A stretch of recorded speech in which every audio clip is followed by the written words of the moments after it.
Hi, I'm Danielle Baird, and I am here with Doyle Fraser. And today we are talking about how to pre-market your book and connect with your tribe.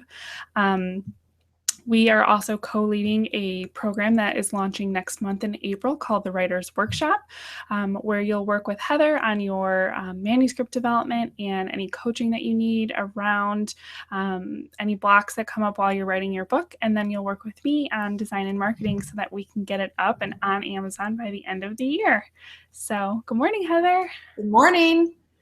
I am so excited to dive in today and talk about marketing. I know that we both had great success with pre-marketing our books, and I'm really excited to share some of those tips with our listeners today. Me too. And we both of our published books happened in 2015, the last kind of quarter of 2015. Yours published before mine did, and then mine published towards the end of the year.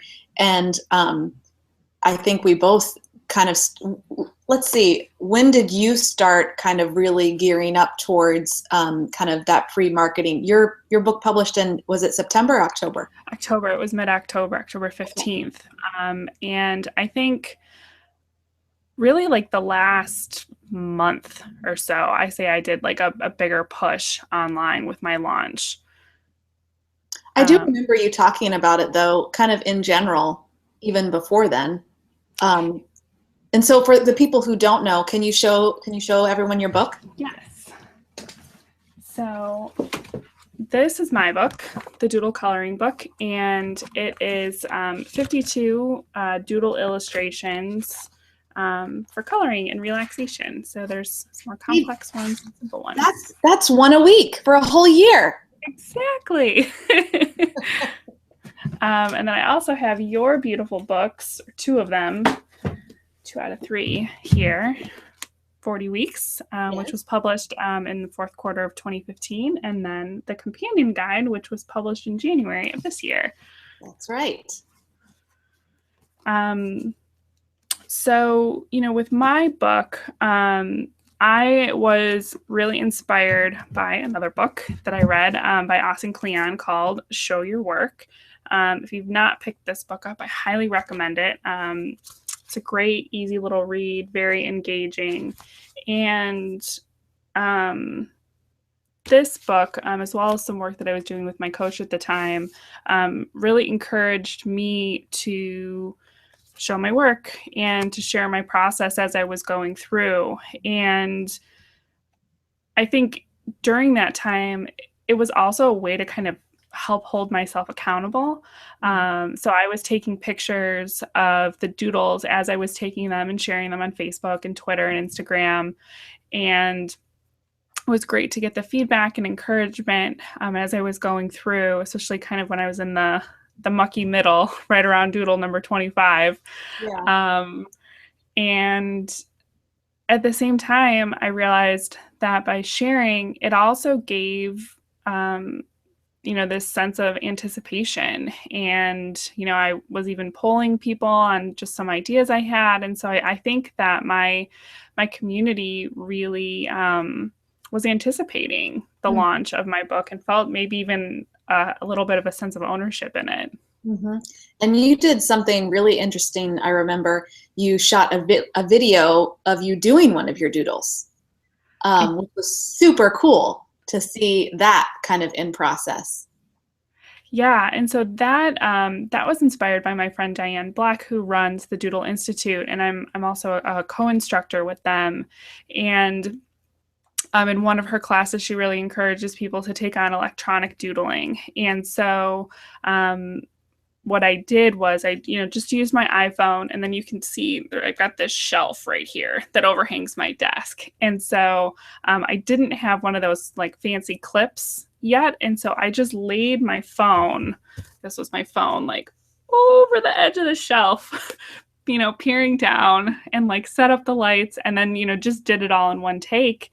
And through the magic of iPhones, I was actually even able to edit it right on my phone, like set it to a time lapse, added a little bit of music and just published it. And that was a lot of fun to do. I think you got a lot of feedback on that one. I mean, you got a lot of interest there and a lot of Yeah. interaction with that one. Yeah. And so, it was, I think maybe 60 seconds. And so, or maybe it was somewhere between 30 and 60 seconds. And, um, it let people see kind of the process behind the book. I also think, for someone who is feeling like, I don't know what to post, I don't know what to do, and I want to stay in integrity with my book and my message and who I am, that is a really great example of, I mean, how much more perfect could that be if you have a coloring book showing one of your doodles and the creation of it? Yeah, I mean, I think that with a visual book, I definitely had an advantage because, it was really easy to kind of just snap some pictures of something as I was going through. Um, and, while we incorporated some visuals into your book, like you took a different approach with sharing. And so, I don't want people to think that, oh, if I'm not doing a coloring book or I'm not a designer, I'm not a visual person, then like I can't have anything to share. Yeah. So with my book, you see social media is inundated with lots of people sharing stuff. And I noticed that there didn't seem to be that much sharing happening in terms of like business stuff on Saturdays. So I thought, why don't I share my stuff on Saturday? And that might be fun.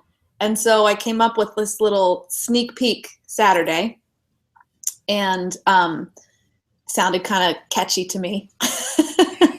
And so every Saturday, I think starting a couple months out of the publication, maybe even a little bit before that, I started doing the sneak peek Saturday where I would post a page from my book. And I actually sort of got this idea from another author, a really pretty famous author, Diana Gabaldon, Mm-hmm. of the Outlander series. And she, if you have ever read any of her books, she takes a really, really long time to write the subsequent book, like maybe 5 years. And so her tribe, her followers, her readers are constantly wanting more from her. And so she started doing these daily lines where she would post very small snippets of either an like a scene from an upcoming book, or a even like past things, like past pieces, just to kind of keep people happy, I guess. But she wouldn't, post tons of stuff, but she would just post enough that you would feel kind of satiated a little bit. And so I thought, all of I have, this is a kind of a devotional book. There's 280 entries for 40 weeks. And so I would just post one every Saturday. And I would also write a little bit around it, just saying, like maybe what my inspiration was for that particular post or that particular entry, or what I was thinking about, or when I was writing it, or how I felt when I wrote it. And I had a lot of success with that. And I haven't been as good about keeping up with it now, but people have been asking me to continue doing that with, just different things, because they enjoyed it so much. And I had, like you were saying, kind of built that anticipation a little bit of your publication. I had people who were messaging me and emailing me and saying, you've got to tell me when your book's available. I need to get it as soon as it's available. And that first week, mine came out, I think December like 19th or 20th or something like that. And I had so many people buy it for Christmas, and I wasn't expecting that people would be kind of like chomping at the bit to get my book for Christmas presents and stuff.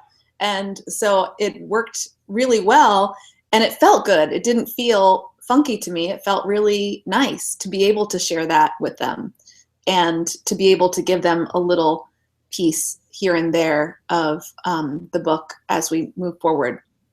It also really kind of worked with I've talked before about how the idea for this book, I had been doing like a daily tweet every single day, and I found that I gained a lot of followers that way, and people really enjoyed that.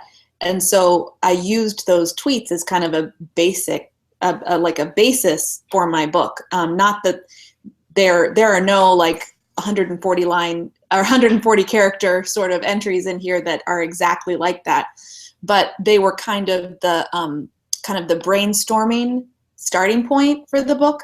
So it felt like that was in line with how I started the book, and so it felt like a good way to finish the book too. Yeah. I love that your book started with tweets, but I mean, again, like you've said, and if anybody has the book can look, like none of these entries read like a tweet. And so, and we talk a little inspired by the Twitter feed. Exactly. Yeah. And so if you want to hear more about that, we did an episode a couple of weeks ago called From Blog to Book, where we dive into that specifically a little bit more. And, I think you touched on something a little bit that I want to just kind of dig into is, you said that it felt good to share in this way, and it didn't feel, I don't remember the exact word you used, funky. But funky. There we go. Didn't feel funky. And I think that, the word marketing can bring up a lot for people. Sometimes a loaded word, right? Totally. And I mean, even for me, like I am now starting to like cautiously call myself like a marketing professional, but it still feels a little like, ugh. And I think that, that is why I was so attracted to Austin Kleon and to his work, because I think if you're just sharing kind of your process and sharing pieces of what you're creating, then it does feel really natural. It's not this huge, I think manipulated sometimes comes up for me when I think about marketing, where it's very calculated and you're trying to force someone to do something, and it doesn't have to be that way. Mm-hmm.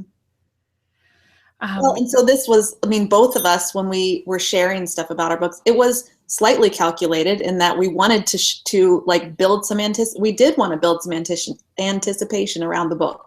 We did want to let people know we were doing this. We wanted them to know we're doing this. It's going to come out at a certain time. We'd like you to buy it. I mean, that's one of the reasons why we did that.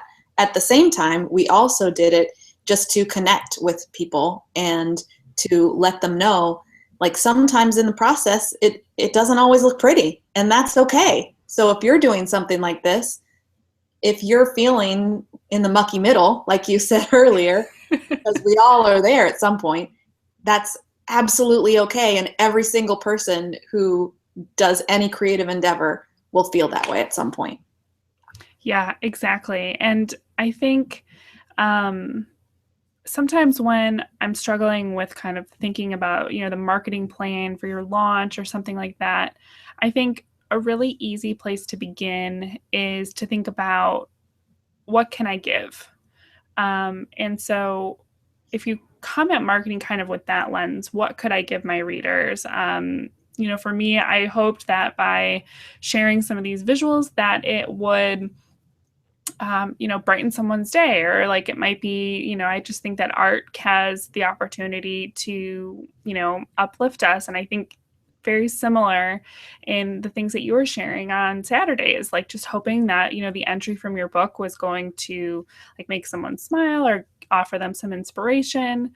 And so if you can try to start to flip your lens a little bit on that and think about it as I'm offering a gift of what I've created, out there to the public, for someone to enjoy, that it will connect with, that it can take away some of that charge. I think that sometimes comes with self-promotion, because it feels like, oh, I'm bragging.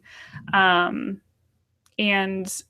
while sometimes you can kind of fall into that lane, I think like 90% of people, especially if you're a little like cautious, about even wanting to put yourself out there, you probably don't have to worry about being in Camp Bragg. Yeah.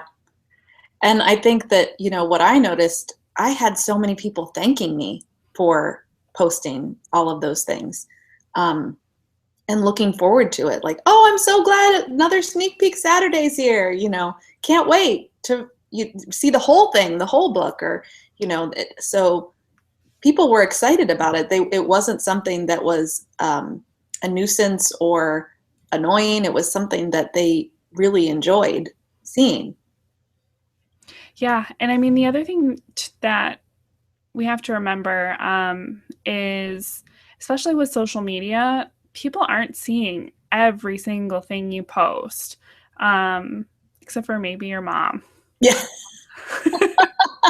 um, or I mean, I think just very close friends, or I know that there's different ways to use social media. I know that there are some people who may only have a couple of hundred or even less, people that they're following, and so with a lower number of followers, you're going to see more. Mm-hmm. But I've really seen Facebook start to shift in the way that people are connecting, where especially after the publication of my book, I started just getting tons of like random friend requests, like people that may not even be a second or third degree connection. And so it's like my friend list has ballooned in a way that it wasn't before. And so I've just noticed that I'm missing things from friends that I used to see all of their stuff, and now suddenly I'm not anymore. So you can feel like you're being annoying, but you're Right. probably not. Isn't it something like most people only see like 20% of what you post or something around that? I think so. And, you know, there's also differences between your public, like personal profile, and then if you have like a business fan page. I ran this experiment in February just to try and like do something nice for my community, but also just trying to drum up some more engagement on my page. And I did a giveaway Page? Is this on your my business. Mhm. Mm-hmm, on my business page, because um, technically, if you kind of dig into all of Facebook's um, rules and regulations, you're really not supposed to promote business on your personal page. I think that's in the fine print somewhere.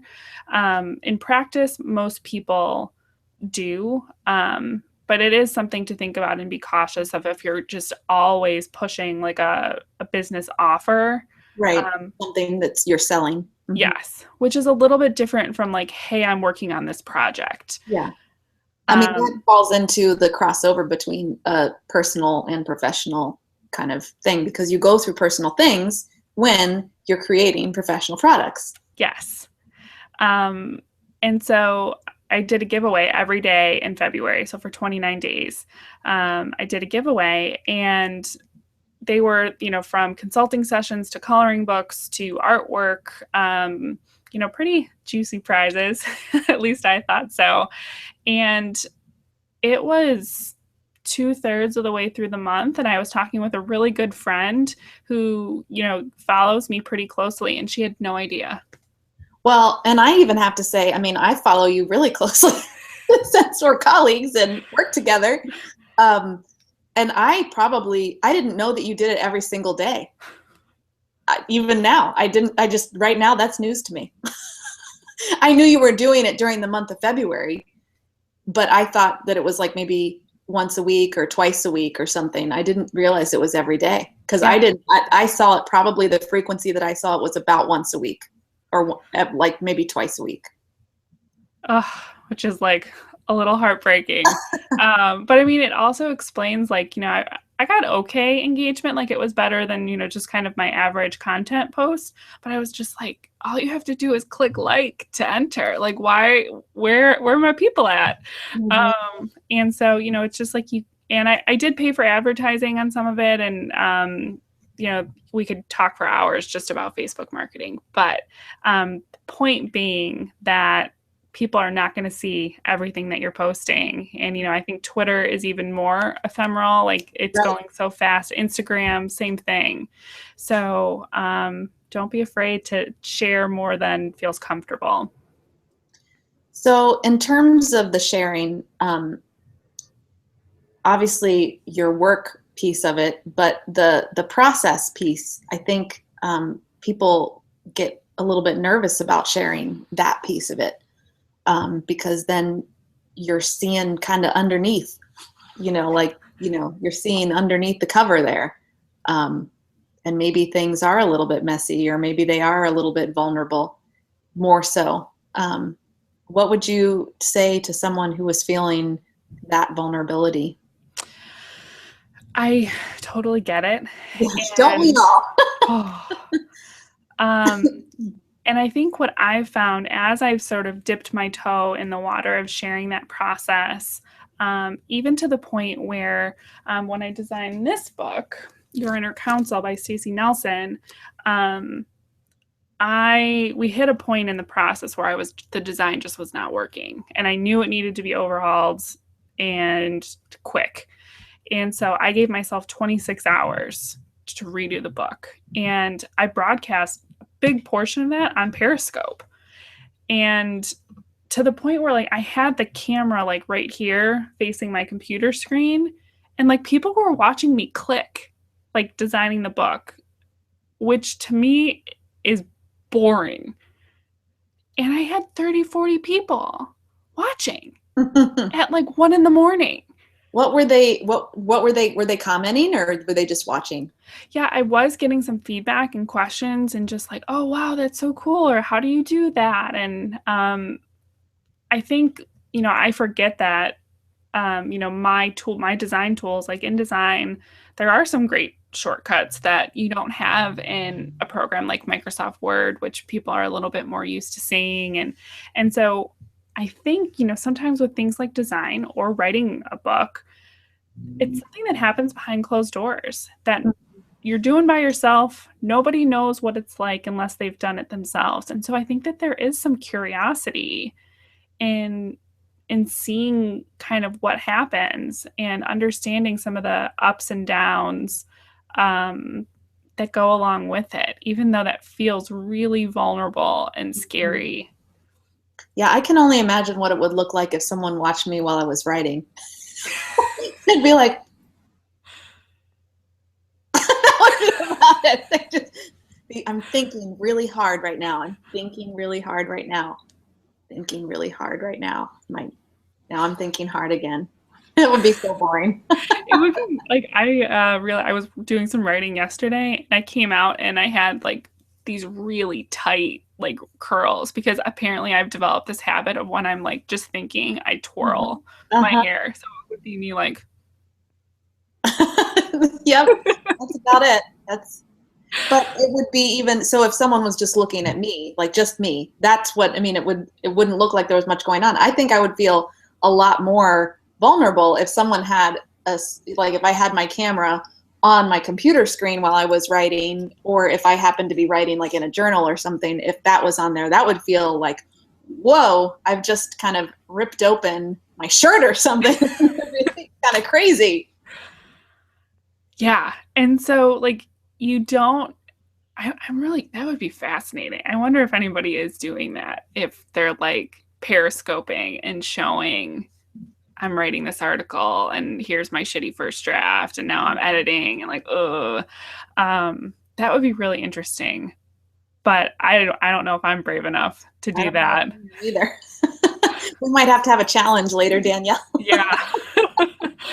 And so like that is really deep in the process, or like really opening the kimono and showing like this is what it looks like when I sit down. But I mean, there is something really cool about that because I think, as we've talked through this webinar series, even though I've done writing, I think like when I think about, oh, they've published a book, they're a book author, that like they can just, like you just sat down and like, and like this beautiful manuscript just flowed out. Yeah. And, through all of our conversations, I know that that's not true. No. And so like part of me wonders like if more authors talked about that, about the process, would it encourage other people to, take the plunge Mhm. and, give it a shot because it's messy and it's imperfect. But, the final product, once you've gone through all of your revisions, will be totally worth it. Mhm. So it's easy for us to sit here and say, like, oh, you should share your process, you should share your work, you should show what you're doing, you should do all this stuff. But it can be really, really scary. I mean, when we've said, like it feels vulnerable, it feels, I feel like some doubt around this or whatever. But it can go from feeling like I'm a little bit nervous about it to like I'm in a full on sweat right now and Panic attack. panic attack and all that together. So I think it's important to also say, when you're starting out to do this, you don't have to rip off the shirt. You don't have to, go full in with everything all at once. You can, and I heard you say a little bit earlier when I've started to dip my toe into different things. And I think that's kind of a good visual to have when you're starting something like this. You don't have to jump into the deep end. You don't have to jump into the diving well and just kind of flail around there. You can, if it feels good. I mean, if that feels good to you, go jump in the deep end. But if it feels good to dip your toe in or to get in at the zero entry and kind of, wade in a little bit and not fully submerge, that's okay too. So, what kind of recommendations would you give for someone who just wanted to go slow? That's a great question. I think that there's sort of two pieces, I think, to my recommendation. One is on the side of like what type of content you might want to just sort of test. And then the other side is getting support. So in terms of the content, that you can create, I think you could start really simple. And it could be just like a picture of your desk or your laptop, and it was like, had a great writing session this morning, or Or I'm just about to sit down. Here we go. yeah, so it's like it's not a picture of you, it's just your table. Or if you don't want to do a picture at all, it could be just, one or two sentences. Hey, I'm working on this. It went great. It Mhm. was really hard today. So excited. I just wrote chapter one. Or Knocked out. I just sat down for an hour and wrote because sometimes you don't get chapter one done. That's true. And so, I think it reminds me a little bit of like sometimes when people jump back into fitness or they're starting a new fitness thing, like CrossFit people, I think are really great about publicly sharing kind of their process and what they're up to. And it could be really short. Um, and and then I think, as you're getting deeper and maybe more comfortable, you might write a little bit more, or share a slightly longer passage, or something like that with your book. But I know for me, what really helped me even just start to share some of those, like, hey, I think I'm writing a book. I think I'm going to make a coloring book, was I have a group of friends who are really supportive and knew that I was going to start sharing this, and they were right there and totally had my back and liked my post and commented on it. And it feels a little like juvenile as I'm saying it here, but I think that having at least one like on some of those posts, especially in the very beginning, or having a friend share it, helps build your confidence. Mm-hmm.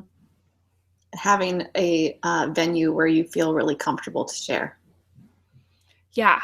And so I think I actually might have started my sharing in a private Facebook group that just had like 7 people in it that I felt really close with. And I was getting good feedback there. And it was like, okay, now I'm going to do a public one.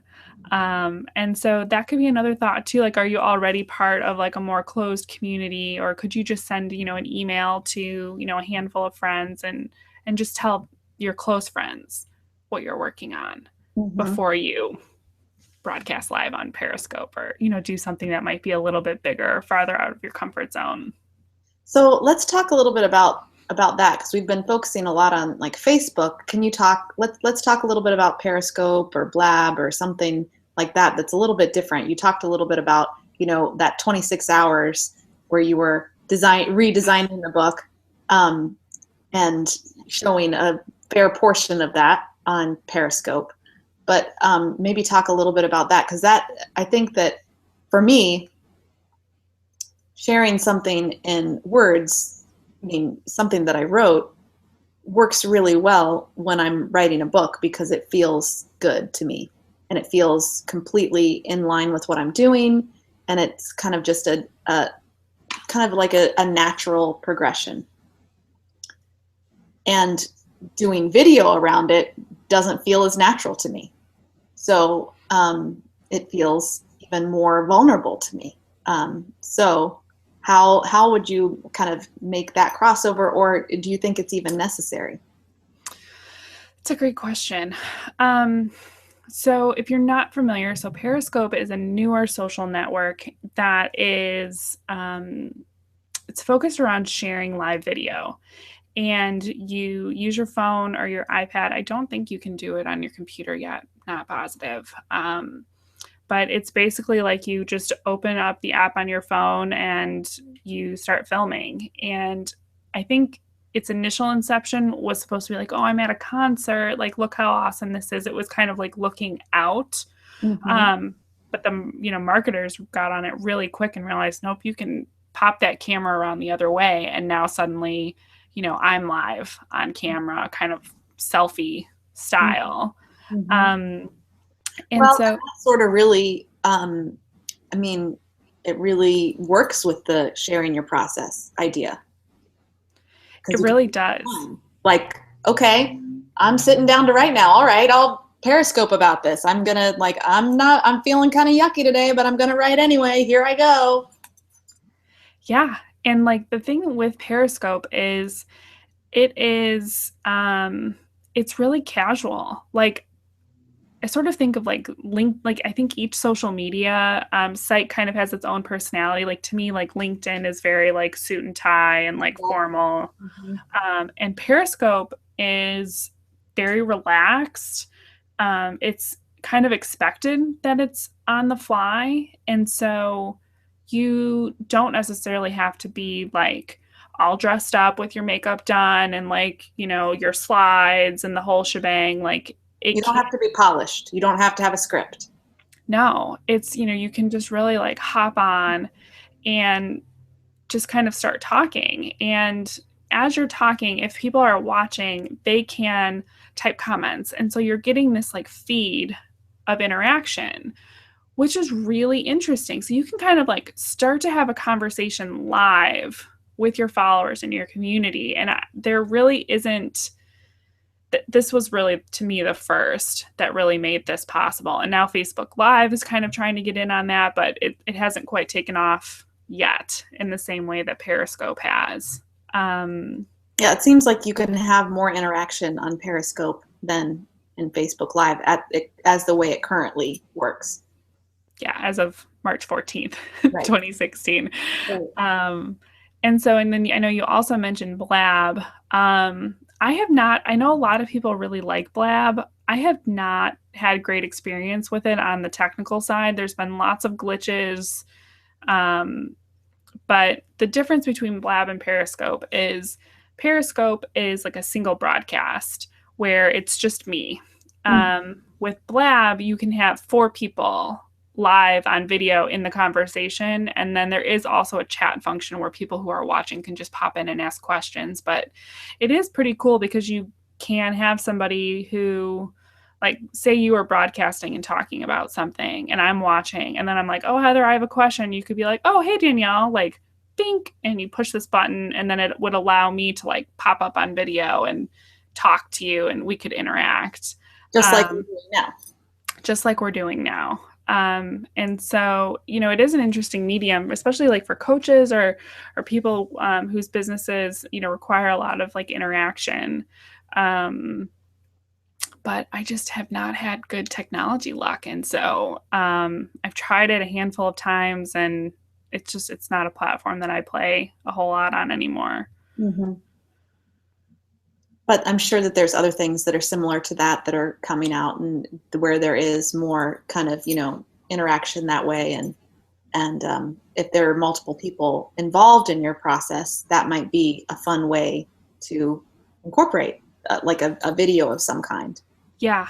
And so, I mean, I think, especially for writers, like you could share your writing space. Like we talked about that, in one of the earliest webinars, just about getting your space really set up. And so I think it could be really interesting, like, to share your ritual and be like, I always light this candle, or like, this is my favorite mug of tea that I use every morning. Like some of that, like behind the scenes stuff, Mm-hmm. can be really great, just to pop on, and it can be 5 minutes, 10 minutes. It doesn't have to be this hour-long production. That's really important to know too, because I think some people are like, well, I don't have enough content. I don't think I have enough stuff to say to do a Periscope or a blab. Who's going to want to listen to me do this, or Facebook Live? But if you know what, you could just get on for 3 minutes. You could just say hi. That's all. And maybe that's how you start. Maybe, doing, like you just said, kind of showing your environment, or just saying hello, and wondering if other people are out there who are writing too, or whatever.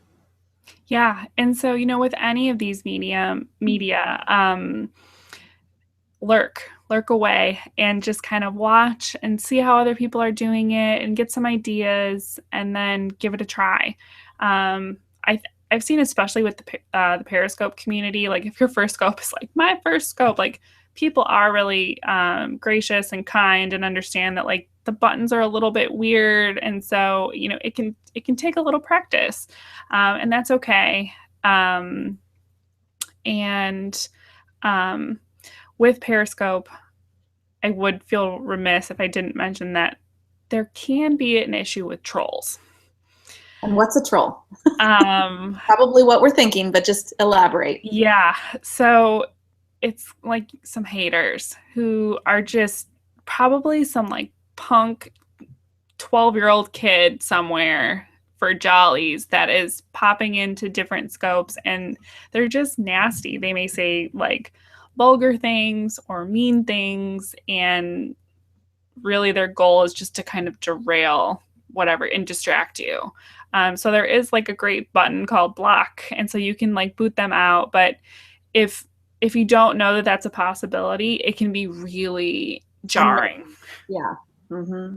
But So you have the power when you're doing a Periscope or any kind of video or whatever like this.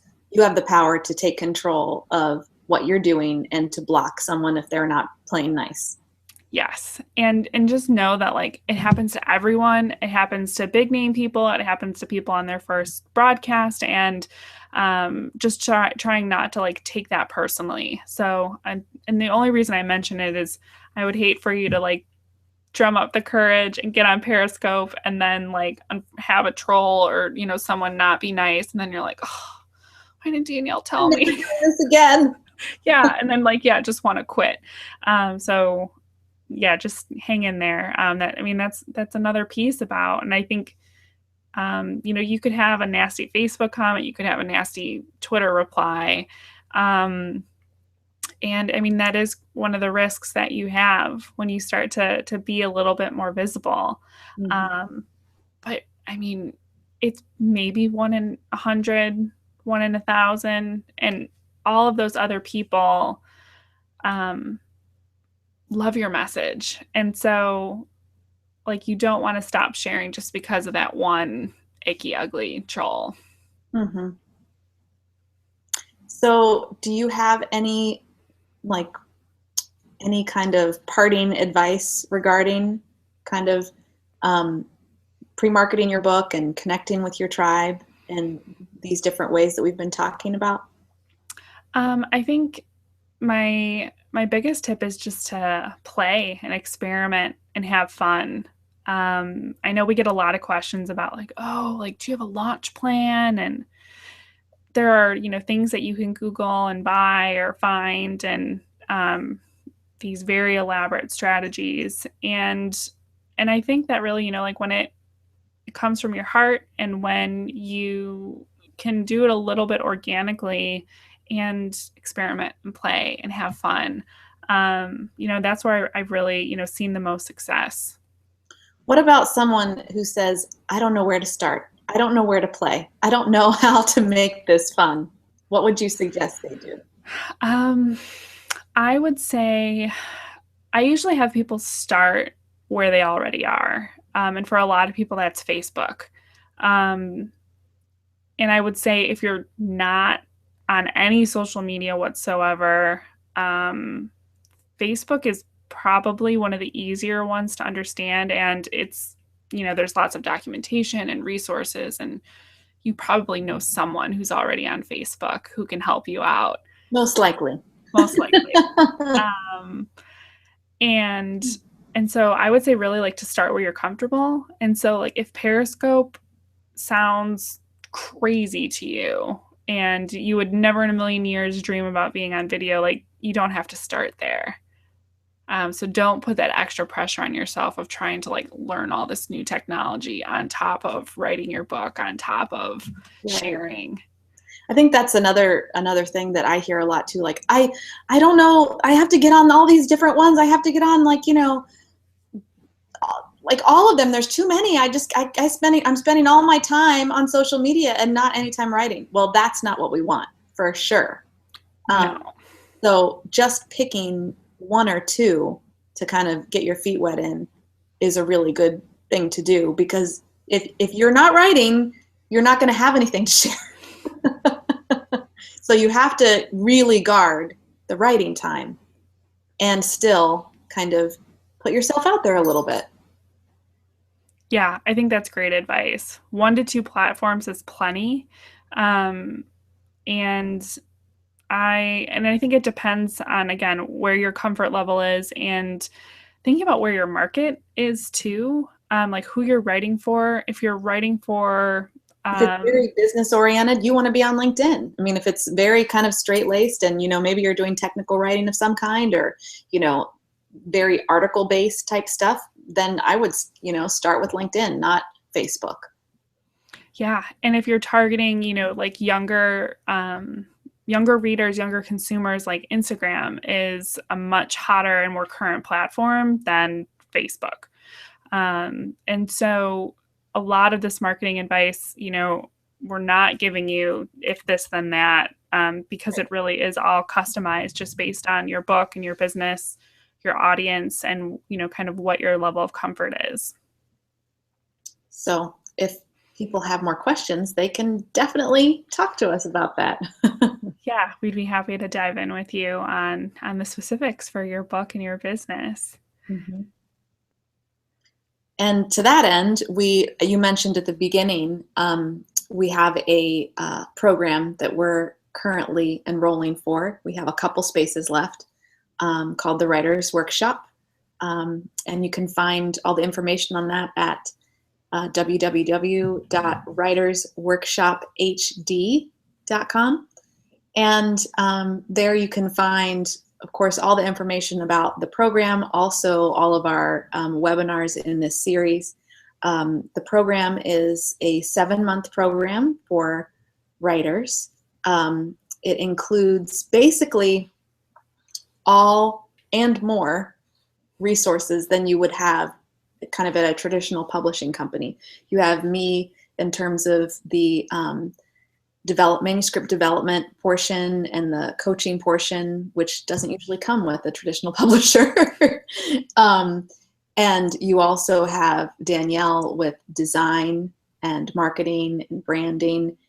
And then you also have the community of writers that we're bringing together, because a portion of this program is a workshop component. So where you're going to be getting, feedback from me on your manuscript, you can also get feedback from the other participants in the program who are extremely high quality writers. And we're super excited about it. Do you want to add anything, Danielle?